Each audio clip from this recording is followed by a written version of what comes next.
Today on Uncommon Knowledge, Your Life or Your Rights, Gore VIDAL on the war on terrorism and civil liberties. Can we win the war on terrorism without sacrificing our rights?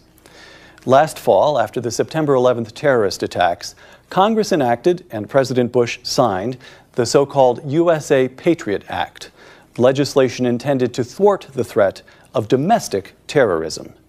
Critics denounce the legislation as a dangerous expansion of government power at the expense of our civil liberties. Are they correct? Joining us today, two guests who believe they are. Robert Higgs is a senior fellow at the Independent Institute and the author of Crisis and Leviathan.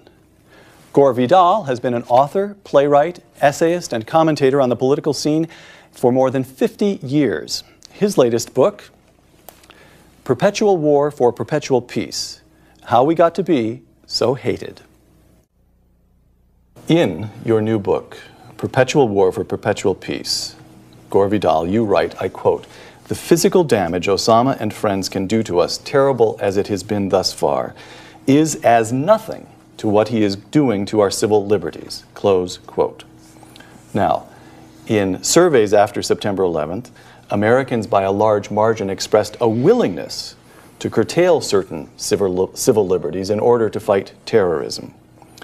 You're chiefly concerned about civil liberties. The American people appear to be chiefly concerned about their safety. Are they mistaken? Yes, of course. It was Benjamin Franklin, I think, who said that those who prefer security to liberty deserve neither. Bob, much my view.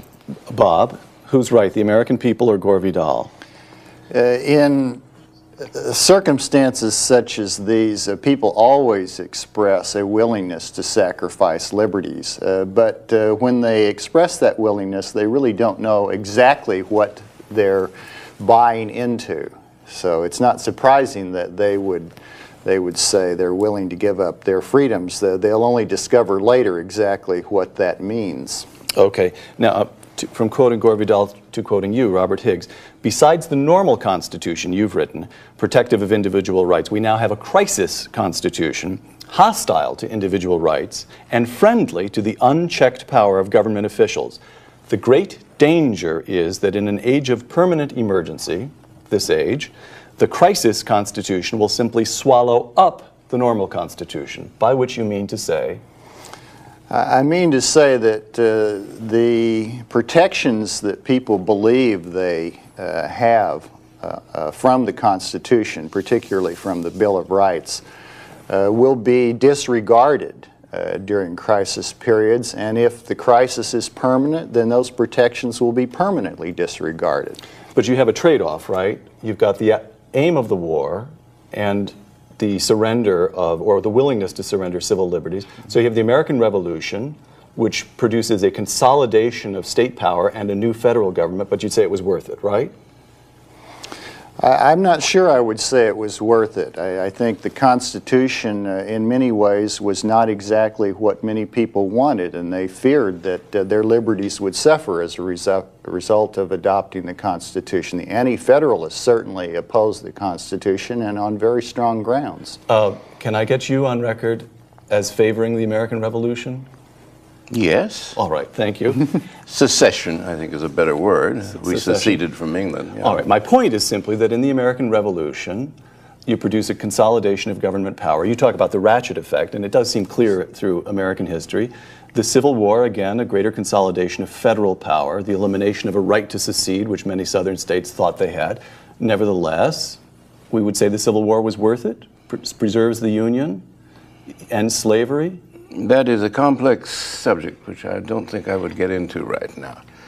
I am half Confederate and half Yankee and 100% Bill of Rights. I would say that the Civil War caused a good deal of harm to our institutions. It reshaped them.